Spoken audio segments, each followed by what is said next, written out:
Les habla Rafael Arraiz Luca desde Unión Radio y esto es Venezolanos, un programa sobre el país y su historia. Y este programa es posible gracias al equipo conformado por Inmaculada Sebastiano, Carlos Javier Virgües, Juan Juárez, Fernando Camacho y Giancarlos Caraballo. También puedes seguir la transmisión en vivo en www.mundour.com. Debes buscar la pestaña de Radio en Vivo, bajar y darle clic en Unión Radio 90.3. Recuerda que nos puedes seguir en @mundourweb, en @radioescuelaur y en @rafaelarraiz en Twitter. Mi número de productor nacional independiente 30.720. Este es nuestro séptimo y último capítulo de esta serie que hemos venido desarrollando sobre la literatura venezolana del siglo XIX. Y en el capítulo anterior, el sexto, estábamos hablando de Carlos Borges, el sacerdote Carlos Borges, que nació en 1867 y que falleció en 1932, y que llegó a publicar un solo poemario, y que se debatió a lo largo de su vida entre el amor divino y el amor carnal. De hecho, esta circunstancia despertó un gran interés en escritores venezolanos. Les recordaba en aquel capítulo que para Salvador Garmendia, por ejemplo, Carlos Borges, el sacerdote, fue el que abrió la puerta al erotismo en la poesía venezolana. Bien, era un hombre contradictorio, evidentemente, porque después de abrevar, de asistir a las aulas de la Facultad de Derecho, va a ingresar en el seminario para hacerse sacerdote a los 23 años, una edad en que esto no suele ocurrir. Las vocaciones se presentan antes. Bueno, no fue el caso de José Gregorio Hernández tampoco, y tampoco el de Carlos Borges, pero 23 años ya solían los jóvenes pichones de sacerdotes estar ya en el seminario. Y sus amigos, entre ellos ese gran narrador que fue Manuel Díaz Rodríguez, que lo quería mucho a Borges, le advirtió que ese no era su destino, porque Borges ya manifestaba unos ardores eróticos particulares. Sin embargo, él insistió y en 1894 adopta la sotana, ya con la legalidad del que ha sido ordenado como sacerdote. Pero al poco tiempo, ese espíritu anacoreta que él tenía es doblegado por la llamada del deseo y se va del país, buscando sosiego, buscando calmar aquellos fuegos que lo estremecían. Y va a regresar a Venezuela en los primeros años del siglo XX y se va a entregar entonces a la escritura y se fascina con el poder y se hace secretario de Cipriano Castro. De modo que esto es un caso muy curioso. Y bueno, sus versos se hacen profanos, lleva una vida disipada, lo suspenden eclesiásticamente, pero él no doblega su veta religiosa y se va a enamorar locamente de una mujer llamada Lola, y va a pasar a ser Lola el sujeto fundamental de su poesía. Y va a caer Castro, Cipriano Castro, y Gómez, su sucesor, no encuentra mejor destino para el padre Borges que la cárcel.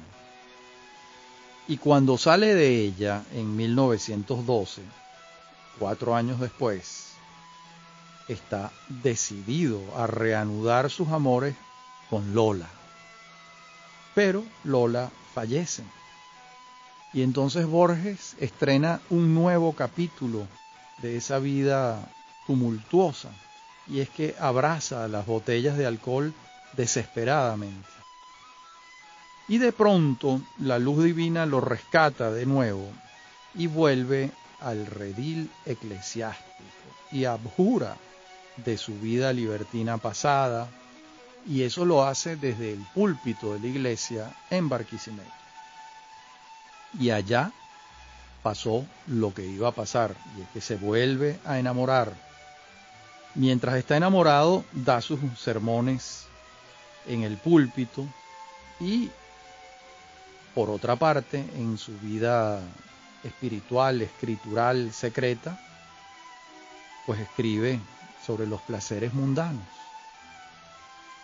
No soporta la situación y se vuelve a ir, se va de viaje. Y esta vez se especula que ese viaje lo hace con su enamorada de entonces.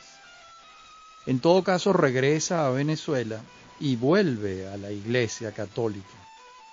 Y le es entregado el cuidado de un asilo de enajenados, de un asilo de personas con problemas psicológicos importantes. Y después de estar allí un tiempo, lo encargan eclesiásticamente del Cementerio General del Sur. De modo que en muy poco tiempo tuvo en sus manos el cuidado de la locura y el cuidado de la muerte, o la asistencia de la muerte. Y va a concluir sus días religiosos reconciliado con quien lo había llevado a la cárcel, que era Gómez. Y le comienza a expresarle a Gómez su gratitud con unas loas extraordinarias. Bueno, de semejante resumen biográfico, pues solo se desprende un hecho cierto.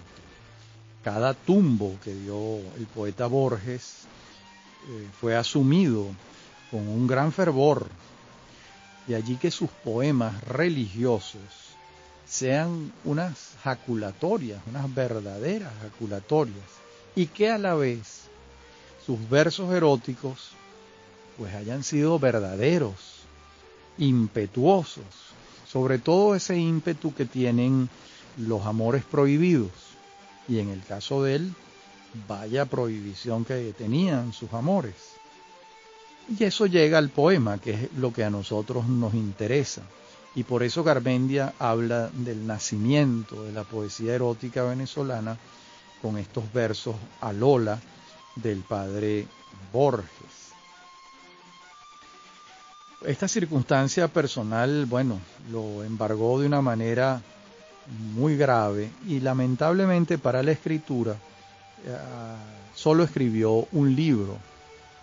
Bueno, su vida estuvo ocupada en, digamos, enfrentar todas estas contradicciones, todo este martirio de ser un sacerdote y a la vez un amante, todo este martirio de los votos de castidad, pero a la vez el llamado del deseo y cómo él acudía a ese llamado del deseo. Es realmente un caso excepcional en la literatura venezolana, el del padre Borges. No quiere decir que no haya habido otros sacerdotes que hayan sido escritores, todo lo contrario, incluso monjas también, muy buenas escritoras y muy buenos escritores sacerdotes.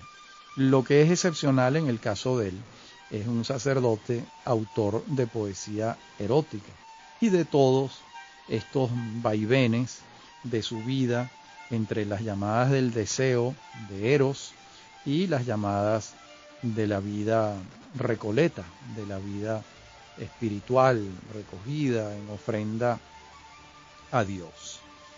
Bien, y con el padre Borges concluimos entonces ese largo capítulo sobre el modernismo en Venezuela, entre nosotros, donde revisamos toda lo que pudimos, la teoría desarrollada, la historia también, los grandes cultores en el extranjero, Julián del Casal, José Martí, Manuel Gutiérrez Nájera, José Asunción Silva, por supuesto Rubén Darío, pero también vimos a los venezolanos, en particular a Rufino Blanco Fombona, cuya obra ensayística es importante, cuya obra narrativa también, menos su obra poética, pero fue un escritor dentro de la matriz del modernismo, como vimos en su oportunidad.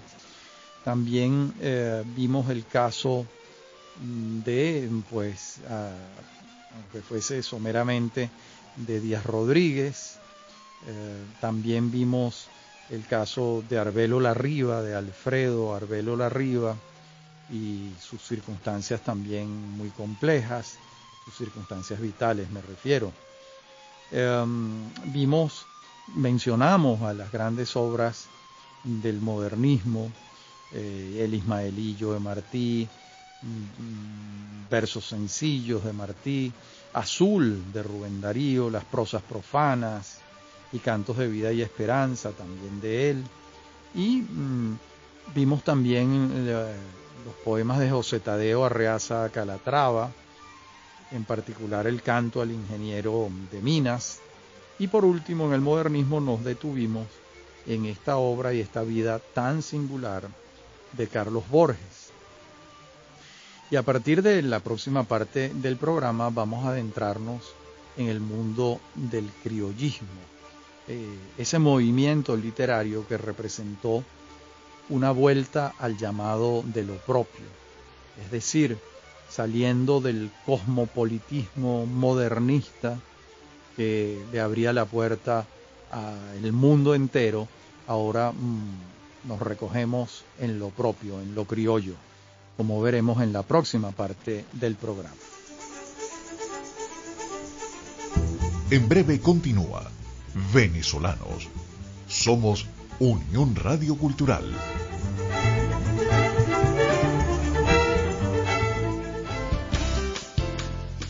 Estás escuchando Unión Radio Cultural. Este y otros programas de Venezolanos los puedes oír en formato podcast a través de Anchor.fm. Para alguna sugerencia sobre este espacio, pueden escribirnos al correo rafaelarraiz@hotmail.com y en Twitter @rafaelarraiz.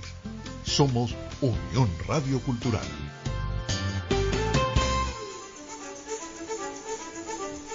Estamos de regreso con Venezolanos. Somos Unión Radio Cultural.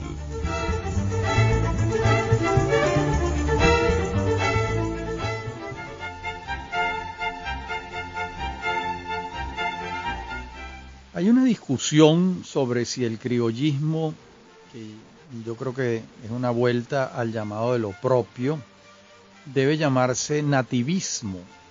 Yo opto por el término criollismo, me gusta más, pero entiendo que nativismo significa lo mismo, realmente.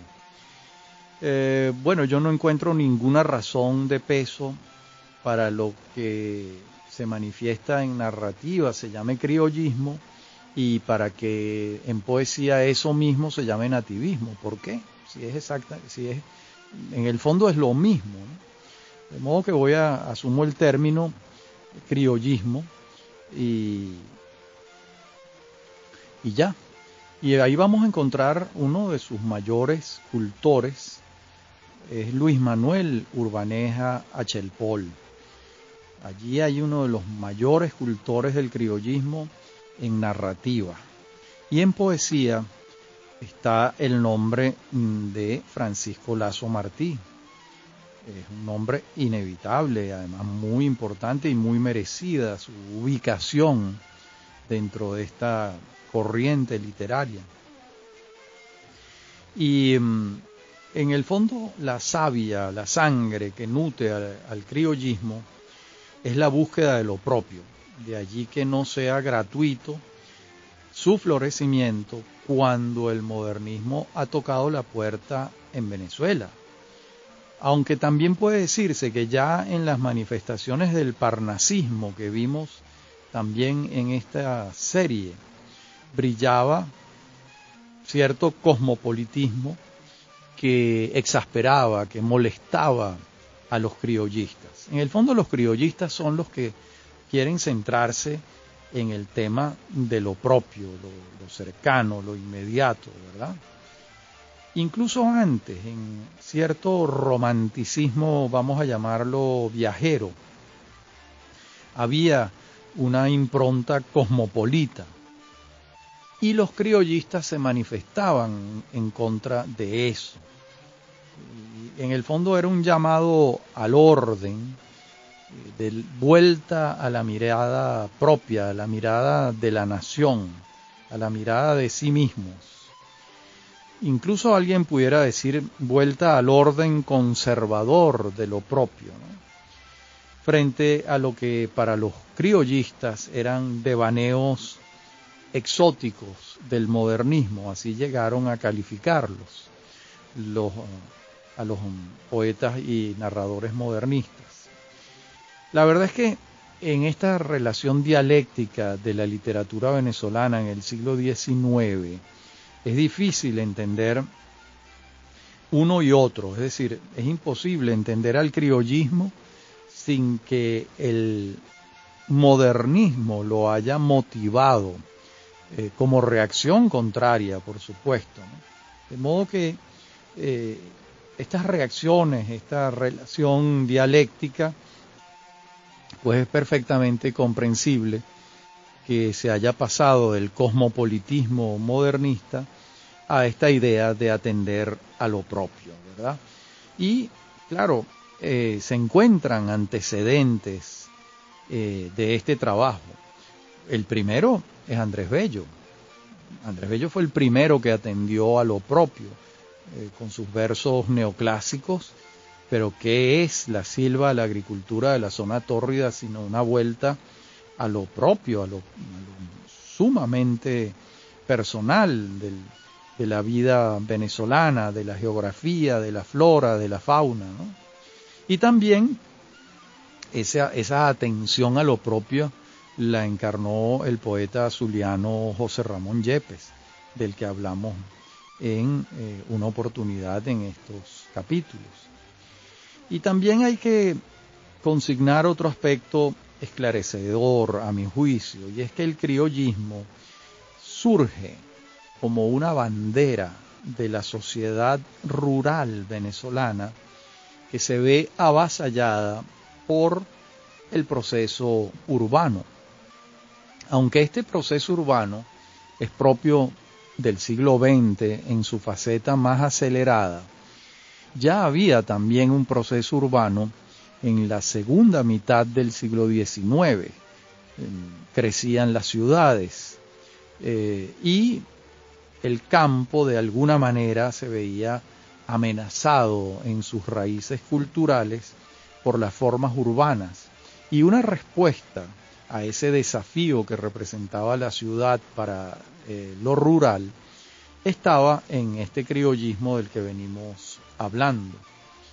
De modo que esa Venezuela de fin de siglo XIX va a incluir en el menú del día el enfrentamiento ciudad-campo, con mucha rudeza, con acritud inclusive, particularmente, por cierto, por parte de los defensores de la vida rural, que siempre suelen levantar el estandarte de la sanidad, de la salud campesina frente a la perdición citadina.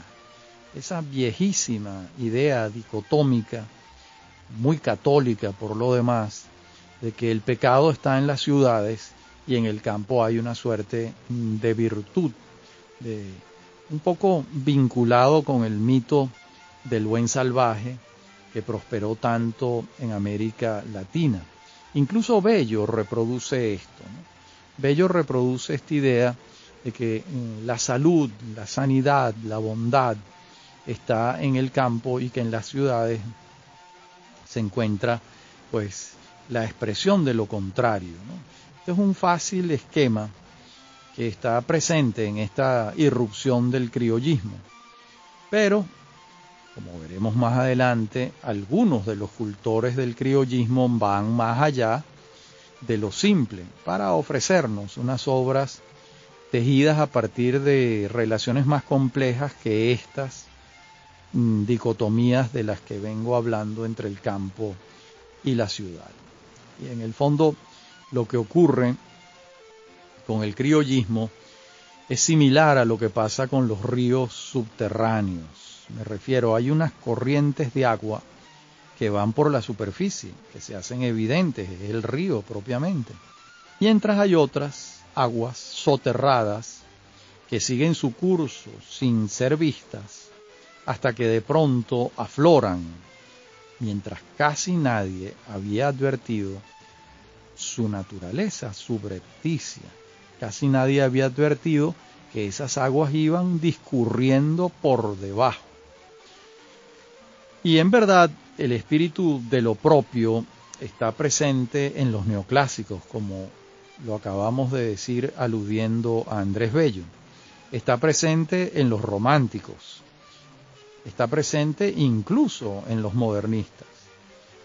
Pero los que hacen del criollismo un espíritu particular es que los criollistas lo consideran exclusivo, que ese debe ser el espíritu, la impronta, la raigambre de la obra literaria.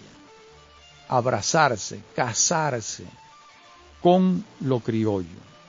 Incluso podemos advertir rasgos criollistas cuando ya la vanguardia, que es posterior al modernismo, ha tomado todos los espacios, ¿verdad?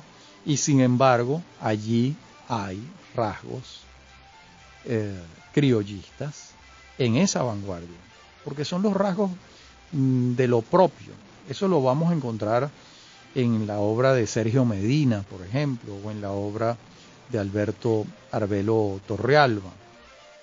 Allí vamos a advertir ese río subterráneo del criollismo, por más que estemos o en el modernismo, o en el romanticismo, o en la vanguardia, o en el parnasismo. Esa impronta de lo propio, por alguna parte, aparece en algún momento en algunos autores. Y aunque un sector de la crítica se ha empeñado en hallarle rasgos propios, más allá de los temáticos, al criollismo la verdad es que es difícil adelantar esa operación. Es decir, yo no estoy negando el valor de lo temático, de la asunción de un paisaje, incluso de la espiritualización de ese paisaje, pero los rasgos propios del criollismo que nos lleven a hablar de un movimiento literario, como puede hacerse con el romanticismo y el modernismo, pues a mí no me parecen convincentes. Más allá de lo temático, es lo que quiero decir. Es decir, en el tema está claro que estás haciendo criollismo, pero ¿qué distingue al criollismo más allá del tema? Yo no veo demasiados rasgos, la verdad.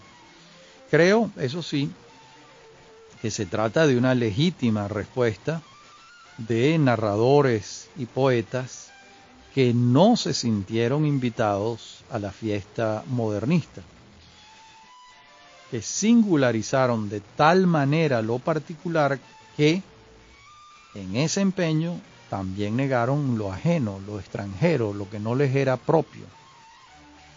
Y la detenida lectura de algunos de los mejores autores criollistas, uno va a encontrar como saldo formas del neoclasicismo, del romanticismo, incluso del modernismo, como es lógico, porque ninguna obra literaria surge de la nada.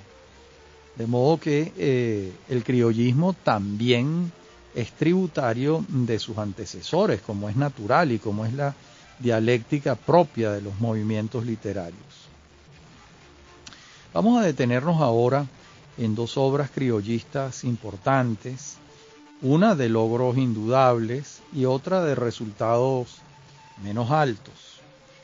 En el examen de estas obras irán surgiendo otros elementos del espíritu criollista, que como es fácil advertir, es fruto de una combinatoria de elementos de diversa fuente literaria.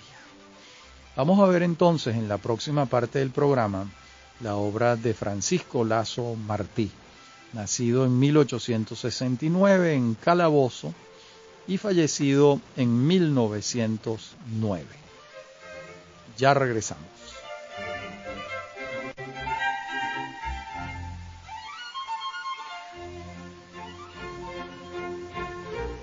En la parte anterior del programa les dije que íbamos a hablar de Francisco Lazo Martí. Y en Calabozo, en su ciudad natal, se preparó para presentar los exámenes de medicina, donde, por supuesto, en Caracas, en la capital de la República. De modo que ni siquiera como estudiante vivió más de algunos meses en Caracas. Este es un detalle interesante. De modo que su relación con el llano es total, es consustancial, al punto que se dedicó a ejercer la medicina de pueblo en pueblo, como también lo hizo el sabio tocuyano Lisandro Alvarado, de quien fue un amigo predilecto, una gran amistad entre Lazo Martí y Lisandro Alvarado. Incluso Alvarado llegó a ser casi venerado por los habitantes de aquellas llanuras. Y también Lazo Martí, un médico muy querido en las llanuras golpeadas por tantas inclemencias, ¿verdad? En la hoja de vida de Lazo Martí se encuentra su filiación a las huestes del general Manuel Antonio Matos en contra de Cipriano Castro. Y antes había estado con Joaquín Crespo, había cerrado filas con Joaquín Crespo. De modo que esta vida de los hombres a caballo, de los hombres armados, no le era ajena al poeta Francisco Lazo Martí. Pero al margen de estas incursiones guerrilleras o militares de Lazo Martí, lo central de su tránsito fue la medicina y la poesía. Aunque fue muy poco prolífico en la poesía y muy generoso con la primera, se dedicó a la medicina en cuerpo y alma. Y lamentablemente la muerte lo encontró muy temprano, tenía apenas 40 años. Pero por más que he buscado en las biografías de Francisco Lazo Martí, no encuentro la causa de su fallecimiento. Bueno, miren, esto no es extraño. Entre nosotros hay una cosa rara con la muerte. A la gente no le gusta decir o escribir de qué murieron las personas. Es una cosa que yo no logro entender cuando eso es un dato de la biografía de cualquiera muy importante. De modo que no sé decirle si a esa edad de qué murió, pero supongo yo que de un infarto, pero es cualquier especulación. En todo caso, la obra cumbre de este hombre que vive pocos años, Lazo Martí, es obviamente la muy famosa Silva Criolla, que fue publicada en el Cojo Ilustrado en 1901 y fue tejida a lo largo de los últimos años del siglo XIX. Y fue publicada allí, en el Cojo Ilustrado, una vez que el poeta decidió bautizarla como tal. Él había pensado en otro título. Ese otro título en el que había pensado era regional. Y bueno, mientras trajinaba con distintas versiones del poema, que lo cambió muchas veces, un poema muy trabajado, finalmente optó por el título Silva Criolla. No sé si es mejor que el título regional, porque regional es un muy buen título. Y en verdad, sin embargo, pues podemos decir que el título definitivo pues se ajusta mejor a lo que es el poema, porque es una silva. Una silva como forma poética, como hemos dicho en programas anteriores. Esto proviene del latín y una silva significa una selva. Es decir, el poema da una idea de variedad, de frondosidad, porque las selvas son así. Una selva no es un bosque de pinos, no es un bosque de pinos o de araucarias. Una selva es muy variada. Hay árboles, hay arbustos, hay de todo en una selva. Y eso es lo que es una silva. Y la estructura de este poema, de la silva, está compuesta por versos en decasílabos que respetan la rima consonante, pero que no se ciñen a un número predeterminado de versos, como si lo hace el soneto, que consta de 14 versos. Y esta libertad en la extensión ha llevado a que las silvas sean, por lo general, extensas, que sean unos cantos largos. Por supuesto, aquí el parentesco de la silva criolla de Lasso Martí con la locución a la poesía y la silva a la agricultura de la zona tórrida de Andrés Bello, pues no son gratuitas, ¿verdad? Nos viene dado, no viene dado por la escogencia de esta forma poética, que fue muy apreciada por el neoclasicismo, sino que hay otro tipo de filiación. No es solo que se escoge a la silva, es que también está la atención a lo propio que está en Bello y que está en Lasso Martí. Aunque un sector de la crítica se empeña en negarlo, una cosmovisión del mundo según la cual la virtud está en el campo y el vicio en la ciudad. Bueno, esto es así. Por ejemplo, Andrés Bello invita a la poesía, en su poema, la locución a la poesía, y la invita a fijarse en América, antes que en las ciudades europeas. Lasso Martí, por su parte, invita a un amigo no señalado a abandonar el festín citadino, porque allí prospera el vicio. Y vemos que si en Bello, en su proyecto americano, convida a la vida sana y productiva del campo, Lasso Martí hace lo mismo, pero por distintas razones. Para Andrés Bello se trata de la construcción de una república sobre la base de economías necesariamente agrícolas. Para Lasso Martí se trata de cantar a su tierra, de la que está enamorado, pero señalando a la ciudad como fuente de los vicios. Por otra parte, Lasso Martí jamás se sintió ofendido por el señalamiento de filiación bellista, todo lo contrario. Es evidente que Lasso Martí está retomando el proyecto americano de Bello, pero el proyecto americano rural de Bello. Sin embargo, entre la silva criolla y los poemas de Bello han transcurrido casi 80 años. De modo que el trabajo de Lasso Martí con el paisaje va mucho más allá de lo descriptivo. No estamos frente a una fotografía meramente documental. Entre el poeta y su medio hay una relación emocional que subjetiviza el paisaje y lo hace otro, por más que el poema acepte una suerte de severidad neoclásica como conveniente. En el instante en que este rigor amenaza con hacerse retórico, el poeta apela a sus pulsiones románticas y matiza el discurso. Pero en esta combinatoria no se percibe con claridad la huella modernista. Es probable que el contacto de Lasso Martí con este movimiento fuese muy superficial o, por el contrario, ¿qué tal que fuese profundo? Y en ese caso, la silva criolla sería un alegato contra el modernismo.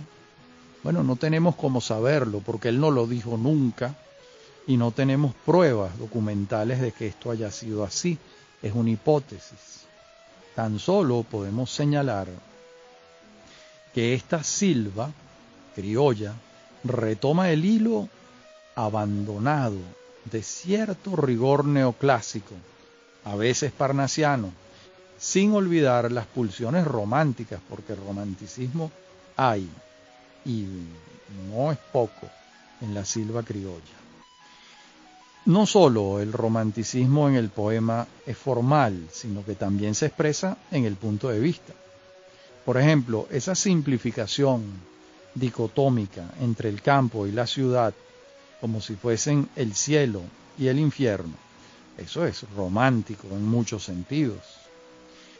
Y en la Silva Criolla hay un juicio implícito, una moral conservadora que proclama la atención al terruño como base exclusiva del discurso. Paradójicamente, de los poemas criollistas escritos en Venezuela, la Silva Criolla es el de mayor entidad. Y digo paradójicamente, porque pareciera que un discurso poético que se fundamenta en esta moralidad excluyente arrojaría un resultado indeseable, deleznable, pero no lo es así de ninguna manera. Y no es así porque el poema se va creciendo después de su primera parte, porque la parte dicotómica, simple, maniqueísta, va cediendo espacio, y en la medida en que la Somartí va cantándole a su tierra y ofrece su interpretación anímica, espiritual del paisaje, pues el poema va perdiendo moralina y va ganando sustancia, complejidad. Allí empieza a emerger el poema, más allá de la moral dicotómica y el maniqueísmo. Y para colmo de la ironía de la que vengo hablando, la complejidad de la Silva Criolla estriba en su sencillez. Esto parece un galimatías, pero no lo es. En esos versos que tocan la diana de lo cristalino, lo diáfano, lo metafísico, eso está subyacente en el paisaje llanero. Es bueno recordar que la consustanciación del poeta con el llano no solo lo lleva a blandir una lanza contra la ciudad, contra la urbe, contra el lugar del pecado, sino que también lo hace contra las montañas. Recuerden estos versos de la Silva Criolla: guárdate de las cumbres, colosales, enhiestas y sombrías, las montañas serán eternamente la brumosa pantalla de tus días. Ya regresamos.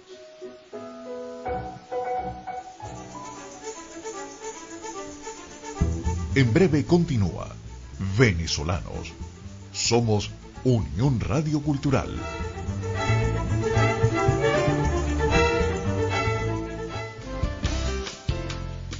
Estás escuchando Unión Radio Cultural. Este y otros programas de Venezolanos los puedes oír en formato podcast a través de Anchor.fm. Para alguna sugerencia sobre este espacio, pueden escribirnos al correo rafaelarraiz@hotmail.com y en Twitter @rafaelarraiz. Somos Unión Radio Cultural.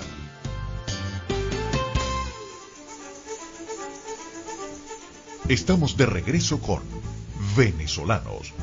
Somos Unión Radio Cultural.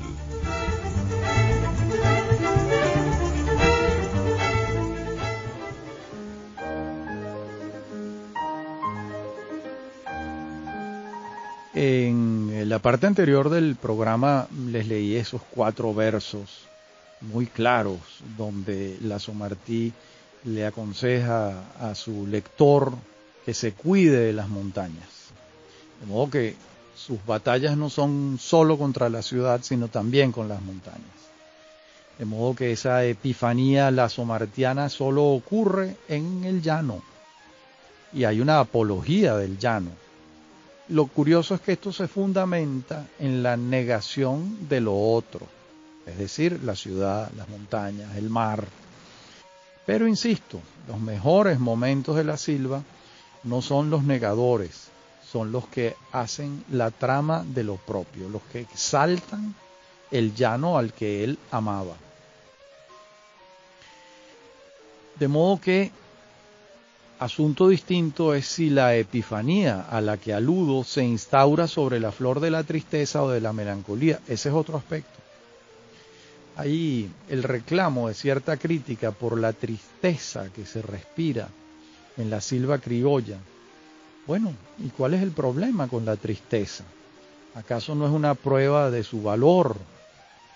¿No se le está reclamando algo absurdo? Es decir, esta es una crítica poco literaria, sino más bien anímica. Uno de los rasgos más favorables de este poema, a mi juicio, es que subjetiviza el paisaje. Lo significativo que ofrece es que no pretendió hacer la relación objetiva del paisaje y la vida llanera.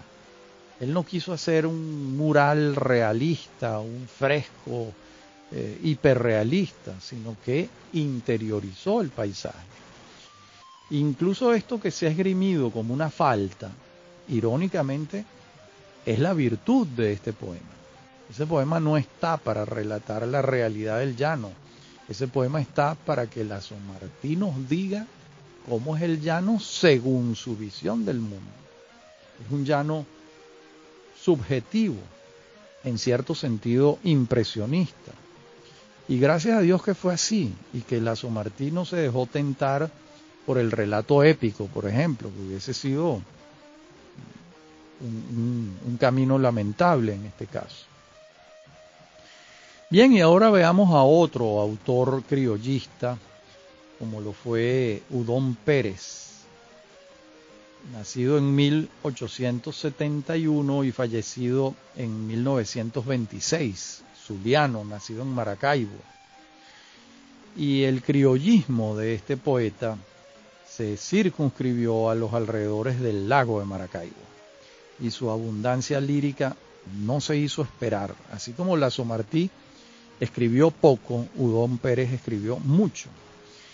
Pero a Udón Pérez no solo lo sedujo la descripción paisajística, sino que también va a retomar el hilo que tejió, con el que tejió José Ramón Yepes, y penetró, se adentró en la selva de las leyendas indígenas, que es una de las formas del criollismo y una de las formas de la atención a lo propio.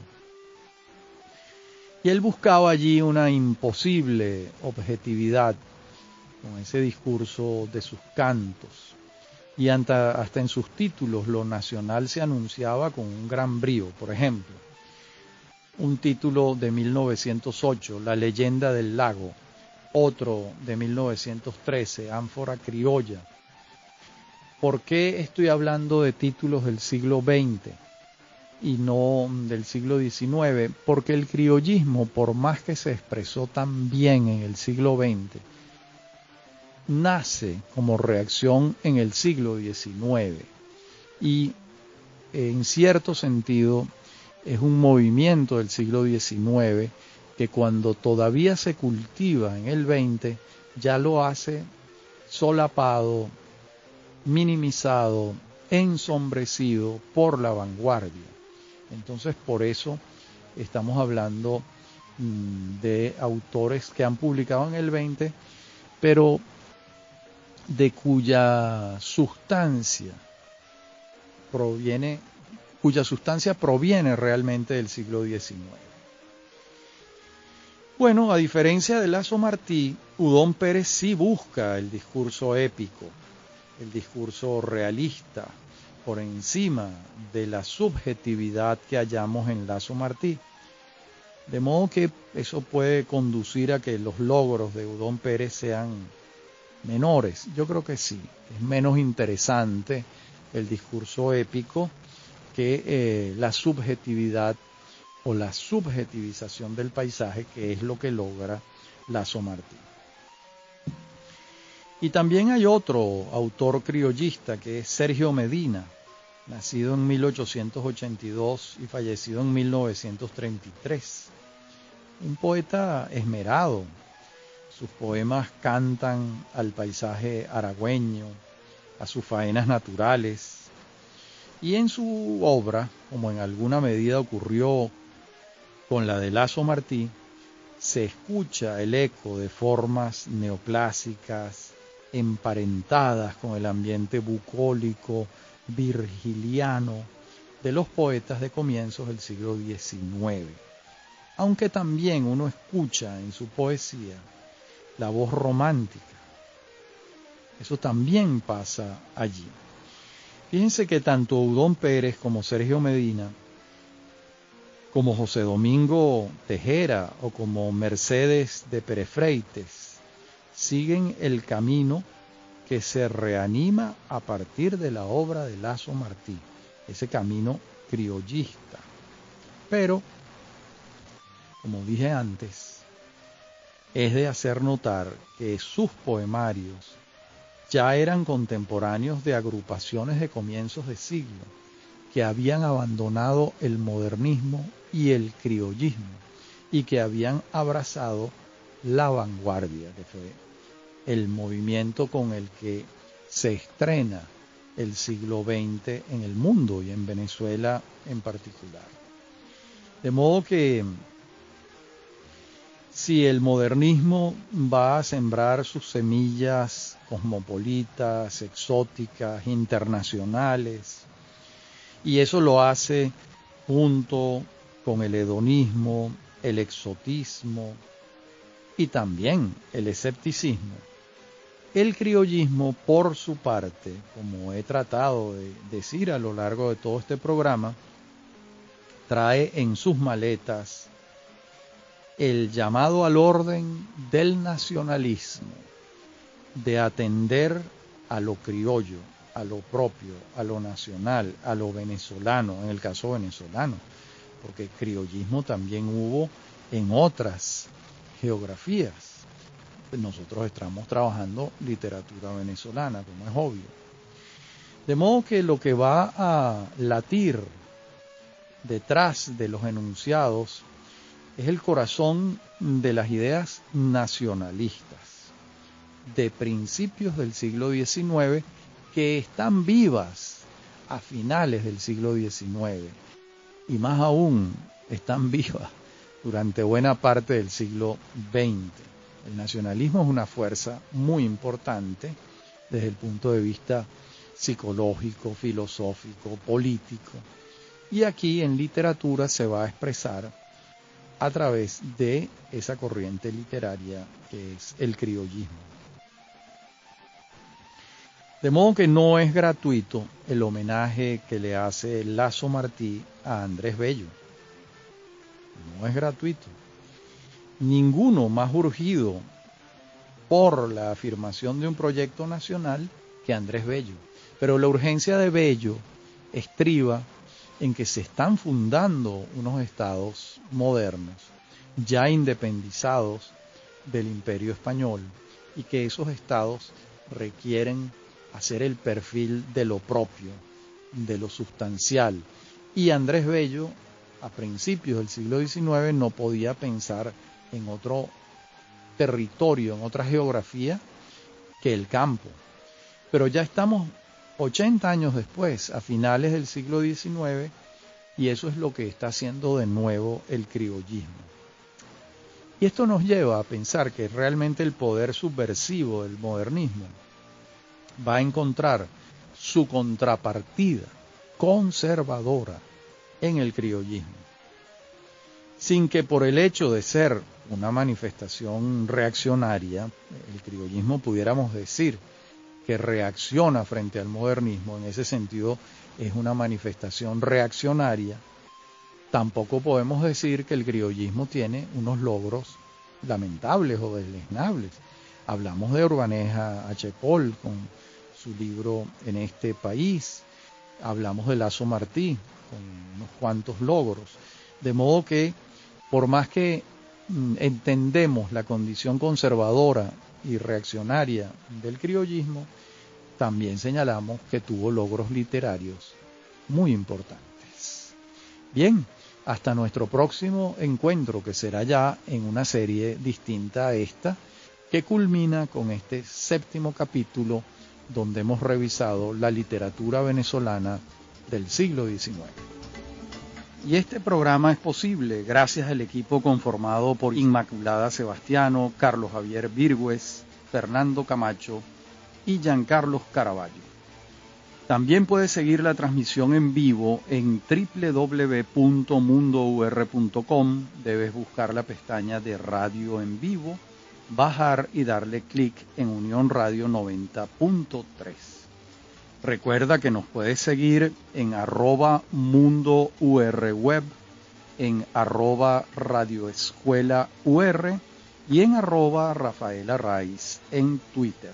Mi número de productor nacional independiente 30.720.